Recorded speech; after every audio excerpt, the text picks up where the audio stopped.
I'm so stoked about this confidence booster when flying manual mode with the DJI Avata 2.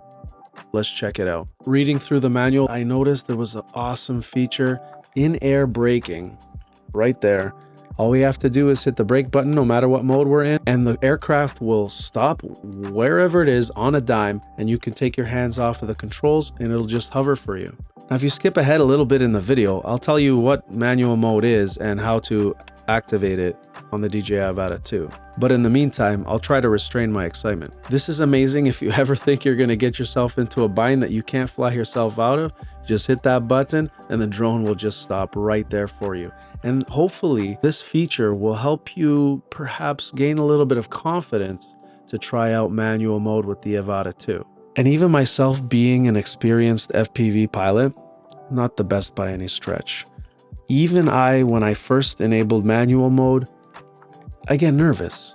I need to get used to its flight characteristics. And you're always concerned that, yeah, you might crash. So it's very nerve-wracking. But having the ability to brake and just bail at any moment it's a game changer. So what I would recommend is, even if you don't enable manual mode, fly around your drone and just get used to pressing that brake button so that you know muscle memory that it's there every single time if you need to get out of a jam.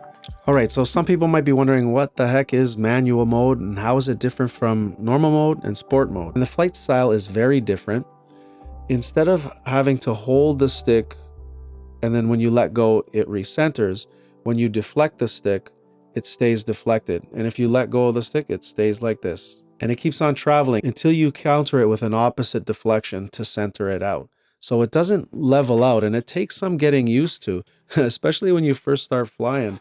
You're going to find in manual mode, you're going to be all over the place. You're going to overcorrect. You're going to over counter deflect the sticks, and it's going to get pretty wild. So you really need to grab your DJI controller. What you do is you just hook this up to your computer, open up a drone flight sim, and practice in the sim with acro mode turned on. Here's how you enable manual mode.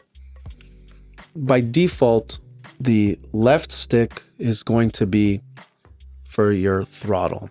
And so what you need to do is disable the fact that it returns to the center. I've already disabled it, you can see, but initially when you purchase it, both sticks have like auto return to center.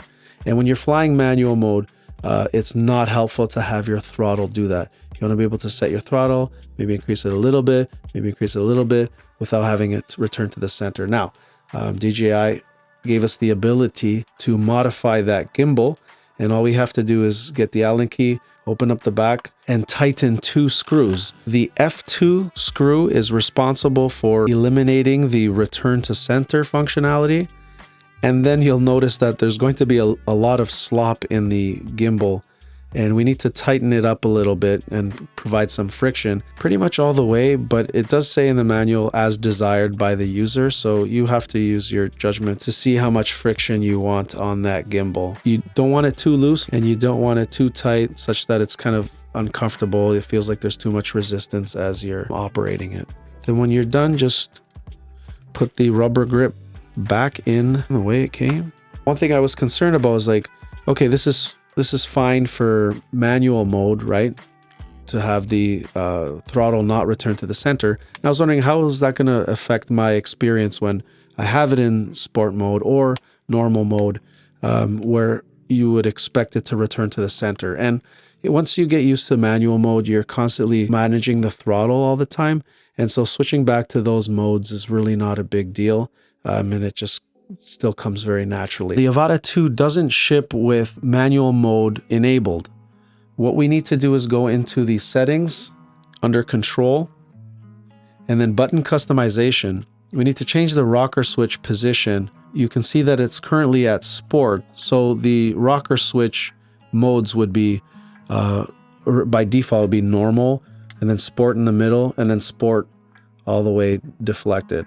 We need to change the fully deflected to manual mode in the settings.